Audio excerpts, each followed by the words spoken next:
Hingga saat ini, Bali masih sangat bergantung pada pasokan pangan yang didatangkan dari luar Pulau Bali. Untuk itu, pemerintah Provinsi Bali tengah berupaya untuk mewujudkan kedaulatan pangan, mencapai kemandirian dan keamanan pangan di Bali, mengingat Bali memiliki kemampuan untuk memenuhi kebutuhan sendiri dari produksi lokal.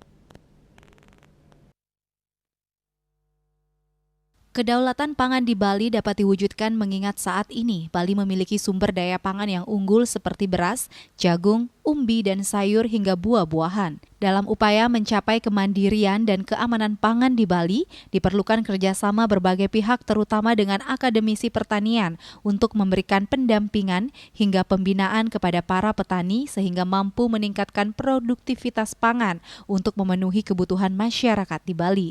Akademisi Pertanian, Profesor Gede Sedana mengaku optimis Bali mampu mencapai kedaulatan pangan mengingat Bali memiliki hasil pangan yang melimpah.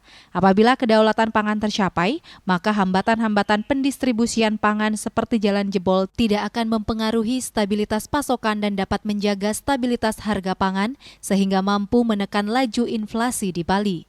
Gubernur Bali pada saat ini juga sedang merancang untuk Bali daulat pangan itu sendiri. Jadi kalau memang Bali sudah daulat pangan, saya kira kalaupun terjadi hambatan distribusi dari Jawa ini tidak akan terpengaruh. Karena kalau sudah daulat pangan ini berarti Bali mampu memproduksi pangannya secara lokal, kemudian mampu mengatur sistem pangannya secara lokal sehingga Bali benar-benar tidak terpengaruh dari pangan luar, kecuali memang pangan-pangan yang memang tidak bisa dihasilkan di Bali ini. Jadi saya sangat meyakini bahwa ke depan dengan kerja keras dari pemerintah kemudian didukung oleh berbagai pihak termasuk perguruan tinggi, maka program Bali Daulat Pangan ini akan bisa terwujud dan tentunya ini satu, mengamankan pangan yang ada di Bali, kemudian menjaga stabilitas harga pangan di Bali, kemudian menjamin masyarakat tidak tergantung pangan dari luar.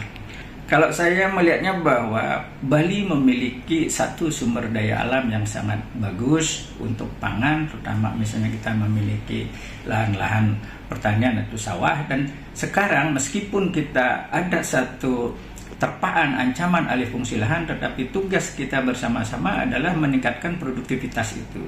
Jadi kalau saat ini misalnya produktivitas itu rata-rata 6,1 ton, maka ke depan kita harus bisa meningkatkan apakah menjadi 8 ton atau 9 ton. Tentunya ini diimbangi dengan teknologi. Jadi pemerintah pun juga pasti akan menjamin untuk memberikan satu teknologi-teknologi termasuk insentif kepada para petani kita yang memang benar-benar ingin mewujudkan daulat pangan. Sukma, Bali TV.